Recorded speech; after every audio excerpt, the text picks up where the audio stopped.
નમસ્કાર મિત્રો, હું સચિન કુમાર ને આજે આપણે પહોંચ્યા છીએ કંથારપુરા વડમાં મહાકાલી માતાનો વડ, જે ઘણા વર્ષો જૂનો આ વડ છે.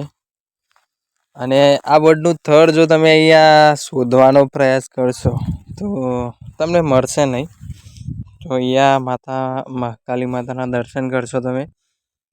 અહીંયા બિલકુલ બસ આ જે મૂર્તિ છે ને એની પાછળથી બસ વડનું ઉદ્ભવ સ્થાન એવું માનવામાં આવે છે, એવી લોકવાયકા છે.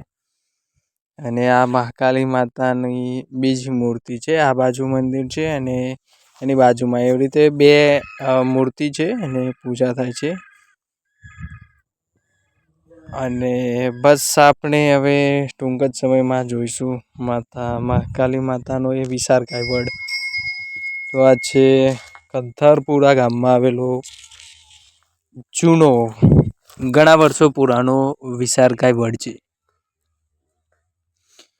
અને હા મિત્રો, અહીંયા તમે જોશો તો આ વડ જેમ જાય છે એમ આગળ વધતો જાય છે. અને કોઈની પણ એવી તાકાત નથી કે વડની વડવાઈને કાપી શકે કે એને વધતો અટકાવી શકે.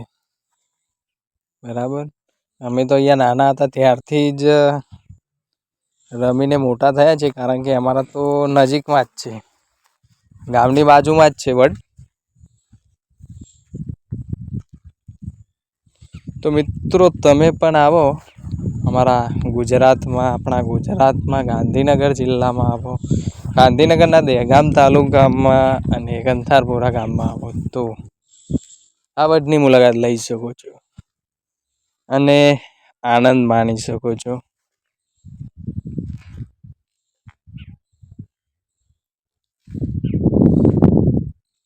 અહીંયા મિત્રો ખાસ એ પણ જણાવી દઉં કે અત્યારે હાલ વડના ત્યાં બાજુમાં જ આપણા સરકારશ્રી દ્વારા નવનિર્માણ હવે બનાવી રહ્યા છે. એ કંઈક મ્યુઝિયમ ટાઈપનું બનાવી રહ્યા છે. એ બસ હવે તૈયાર થઈ ગયું છે. અને અહીંયા તમને પાણીપુરી, ભજીયા, અમારા આદિતભાઈ જે મામા ભરાના ભજીયા, પછી અમારા મયંકભાઈની પકોડી, નાસ્તો ખાણીપીણી પણ તમે માણી શકો છો. અને મિત્રો થોડીક ખાણીપીણી નાસ્તાની તમને જગ્યા બતાવી દઉં તો આ આજુબાજુ બધું દાબેડી, પકોડી ને ભજીયા ને ઘણું બધું મળશે તમને. બરાબર, ખાણીપીણીમાં અહીંયા પહેલાં તો અમે નાના હતા ત્યારેથી વ્યવસ્થા નથી થઈ, પણ અત્યારે તો થઈ ગઈ છે. બરાબર છે, તો જોઈ શકો છો તમે આ વિડીયોમાં.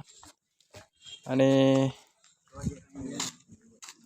આ છે મામા બનાના ગોટા, આ છે અમારા મયંકભાઈની પકોડી, અને આ જે સરકારશ્રી દ્વારા તૈયાર કરવામાં આવી રહ્યું છે તે એક મ્યુઝિયમ ટાઈપનું. તો મિત્રો આ વિડીયોમાં બસ આટલું જ. હવે મળીશું આવા જ કંઈક નવા વિડીયો સાથે.